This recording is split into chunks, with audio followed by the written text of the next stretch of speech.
K V S Haridas, ഒരു ജനാധിപത്യ പോരാട്ടമാണ്. അവിടെ ജനാധിപത്യ പോരാട്ടത്തിൽ രാഷ്ട്രീയ പാർട്ടികൾ പരസ്പരം മത്സരിക്കുന്നു. അവരുടെ കയ്യിലുള്ള ആവനാഴിയുള്ള ആയുധങ്ങൾ അത്രയും എടുത്ത് ഞങ്ങൾ ജയിക്കുമെന്ന് ഉറപ്പിൽ പോരാടുന്നു. അതിനുശേഷം ജനാധിപത്യത്തിൽ ഒരാൾക്ക് മാത്രമേ ജയിക്കാൻ കഴിയുള്ളൂ, അയാൾ വിന്നറായി എമർജ് ചെയ്യുന്നു. അങ്ങനെയാണല്ലോ ജനാധിപത്യ പോരാട്ടത്തിൻ്റെ രീതി. അതിനുശേഷം അത് ഈ പറഞ്ഞ ജമാഅത്തെ ഇസ്ലാമി SDP കൂട്ടുകെട്ടി വിജയിച്ചതാണ് എന്നൊക്കെ പറയുന്നത് ആ ജനവിധി അങ്ങേയറ്റം അധിക്ഷേപിക്കലല്ലേ ശ്രീ വി എസ് ഹരിദാസ്? അത് ആ വോട്ടർമാരെ അവഹേളിക്കലല്ലേ? അല്ല ഹാഷ്മി, നമുക്ക് ചില രാഷ്ട്രീയ സഖ്യങ്ങളുണ്ടെങ്കിൽ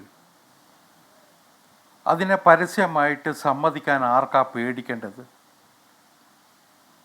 എന്തിനാ അതിനും മടിക്കുന്നേ? എന്തിനാ അതിനും മടിക്കുന്നേ? ഇപ്പം പാലക്കാട് വെൽഫെയർ പാർട്ടി അല്ലെങ്കിൽ ജമാഅത്തെ ഇസ്ലാമി, പോപ്പുലർ ഫണ്ടിൻ്റെ മറ്റൊരു രൂപമായിട്ടുള്ള SDPI, ഇവരൊക്കെ കോൺഗ്രസിനൊപ്പമായിരുന്നു എന്നത് പരസ്യമായ കാര്യമല്ലേ?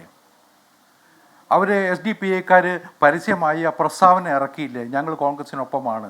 അതിന് കാരണവും അവർ നിരത്തിയിട്ടുണ്ട്.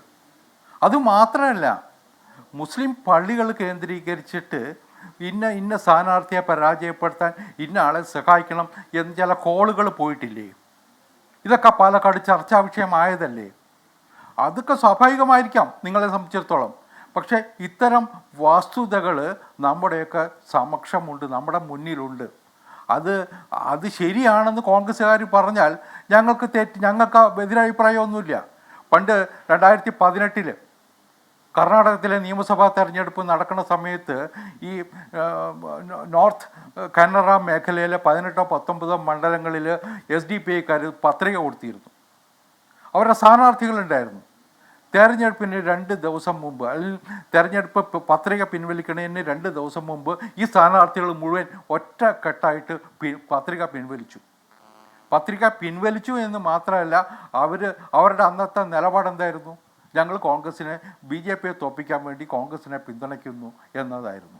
അപ്പോൾ പഴയ കാലം മുതൽ തന്നെ കോൺഗ്രസും SDPIയും തമ്മിലുള്ള ബന്ധം വ്യക്തമാണ്.